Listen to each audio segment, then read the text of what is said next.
Hey guys, what's up? Welcome back to the channel. I'm Felris, sailing the seas of Raid Shadow Legends today. Guys, wow, I have the flu. This is not fun, but here I am, still bringing you a YouTube video this Sunday, guys. All right, happy Sunday to you all. Guys, today I'm going to be showcasing an epic that I've got that actually has made quite a big difference on my account. So I'm going to be going over its kit, what exactly he does, why he's so good, and where he excels. But guys, before we get into that, if you'd like to start a brand new Raid Shadow Legends account, you guys know the drill. My promo link in the description below gives you a free legendary champion Criodan, as well as 3 free epics, including Vergus, who I am using quite heavily on the Hell Hades free-to-play challenge in the description below, guys. That link is awesome. It gives you everything you need for clan boss. But guys, let's pull these Chimera rewards real quick. Let's pull these Chimera rewards. When I'm recording this, Chimera just reset. Nice.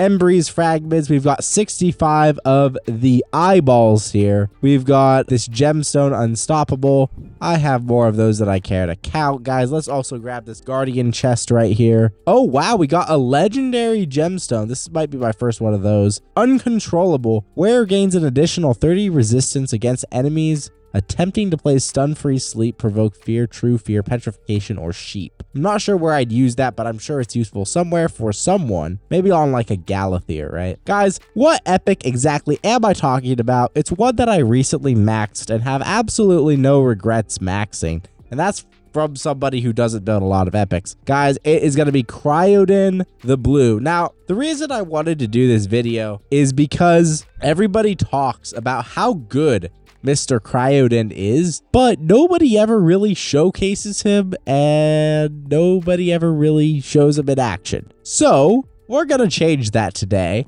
and I am going to be showing you guys exactly what this champion can do. Why is he so good? Keep in mind, I've got no masteries on this guy. Actually, I probably should have done that, but this guy is good even without masteries. His base kit is that solid. All right, what's he doing? What's he got going for us? On the A1, triple hit. All right, so you're already seeing Fire Knight, right? With the triple hit. Attacks one enemy 3 times. Each has a 25% chance of placing freeze for 1 turn. Not too bad, guys. Not bad at all.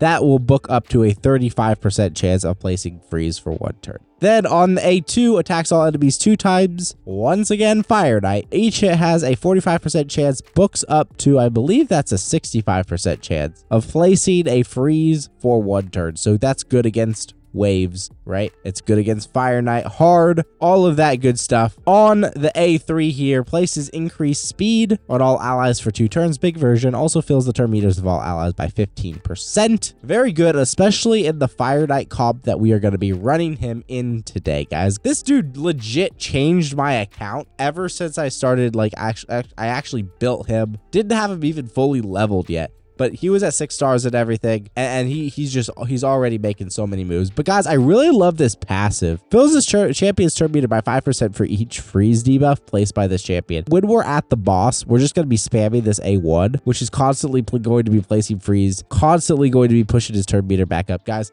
against a wave, he's got 5 shots at placing freeze, and if he does all of that, that's 25% turn meter, getting him back around to his speed boost even faster. Early on, this guy will be really good at arena because of the AoE crowd control as well as the turn meter fill with the increased speed. This is a super solid skill, by the way. This A3 Blessing of the Blue, super solid skill. As far as a blessing goes, I would take Phantom Touch just for an extra hit against the Fire Knight shield. You could also do, I don't think Faultless Defense works. Yeah, no, because he's not placed in decreased defense, but Faultless Defense is another good Fire Knight blessing. But guys, I would go with Phantom Touch. All right, let's see exactly what this guy can do. So there are 2 places that immediately spring out to me. Oh wait, we did go over his build. Okay, so how do I have this guy built? I've got him in Immortal, which is an odd choice. Must have just been the gear I had on hand. Speed and accuracy with pinpoint. Man, they switched these tabs around, and now I'm all thrown off. All right, so we've got 48k HP, 2.1k defense,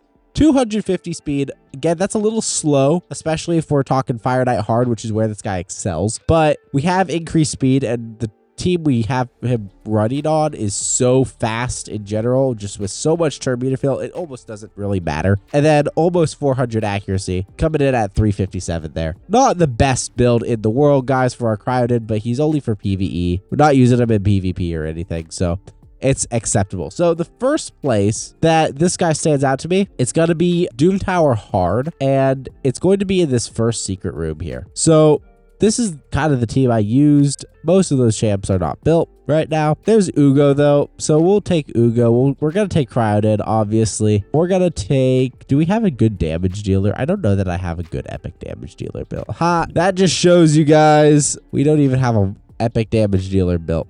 I should have checked my gear, but guys, that's all right. Basically what he's going to be doing is he's going to be coming in, crowd controlling the waves, all that kind of good stuff. Just basically making sure that they don't take a turn. The A1 is a really good cleanup so that if his A2 here misses a freeze, basically what he'll do is if his A2 misses a freeze, he'll come in with the A1, right? Already he's going to be boosted his turn meter, going to be taking a turn faster, right? He'll come in with his A1 and just place that freeze that he missed with the A2. The annoying thing is with the A1 and the A2, neither is 100% chance to land. That's the only downside of him. Other than that, though, he seems pretty good. Guys, let's take him into Fire Knight hard. But yeah, definitely if you're having trouble with the secret room, Criodan the Blue is the way to go. Awesome crowd control, by the way. His chance to fail is very low as well. All right, so we're going to go into Fire Knight's castle. Guys, I've cleared up to stage 8. Stage 8 is bad affinity for him, but once I get past that, stage 9 and 10 should be perfectly fine because I already can break the shield. It's just an affinity issue. Affinity breaker Criodan. That's what I need to get past stage 8. But guys, we're actually going to be farming stage 2 here. Stage 2, Fire Knight hard. Here's the squad. So we've got double Grand Oak Podrick. Remember what I said about having excessive turn meter fill? Well, that's because of the darn Grand Oak Podricks as well as the Criodan. Increased speed is constantly going to be up, which is sweet. We've got Calamitous here. He's going to be bringing our slow. He's going to be bringing our drop defense, our weaken, all that good stuff. Skull Crusher here, in case the shield comes back up, he's bringing the counter attacks as well as the ally protection, keeping us alive. Criodan is going to be bringing the turn meter control because of the passive here. Quell the Flames instantly removes any freeze debuffs placed on Tainted Fyro, decreases Tainted Fyro's turn meter by 15%. 15% is really juicy for each freeze debuff placed on him.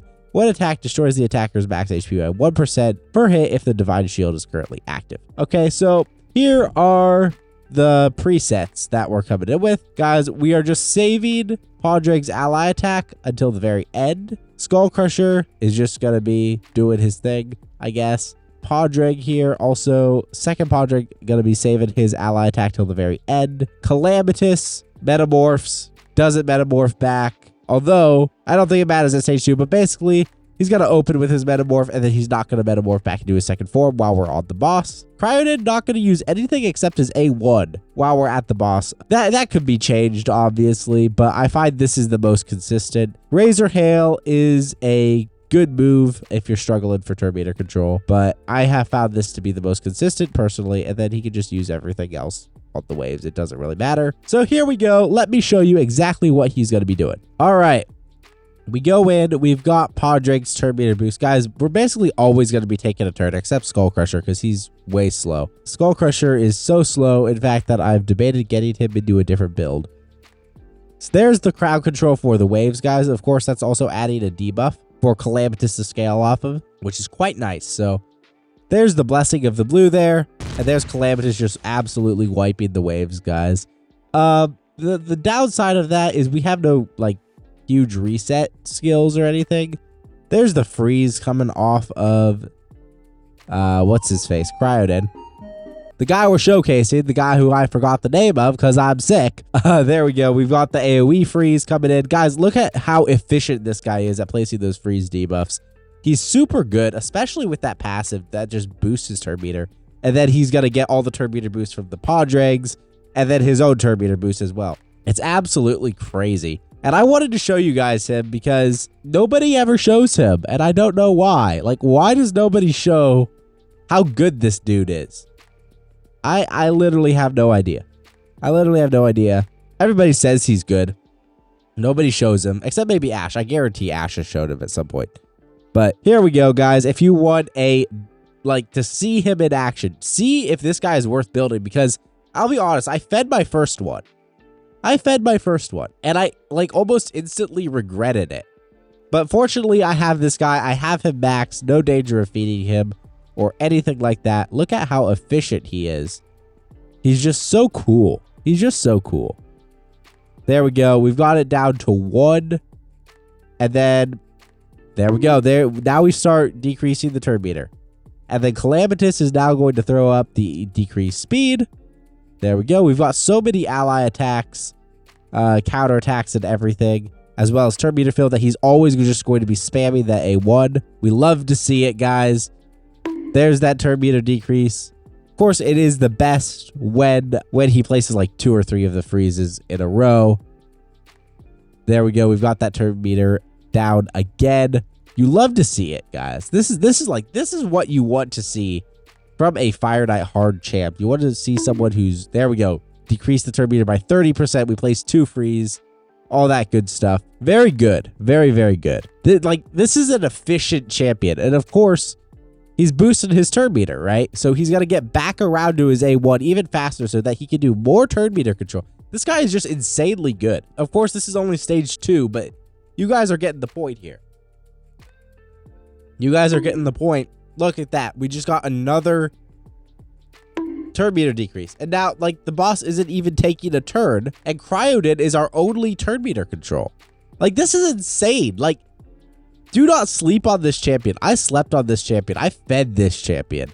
That was a huge mistake. Don't do that, guys. Don't do that. Especially since, normal turn meter control doesn't work against the boss on hard mode, right?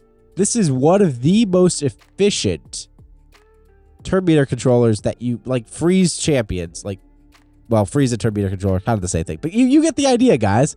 It's crazy. You just need to have him built with enough accuracy. Over 350 accuracy is fine. All the way up to hard 10. He just needs enough accuracy and speed. He's always taking a turn, right? Boost his turn meter again because we placed another freeze debuff. This is crazy. And of course, our team making short work of the boss there.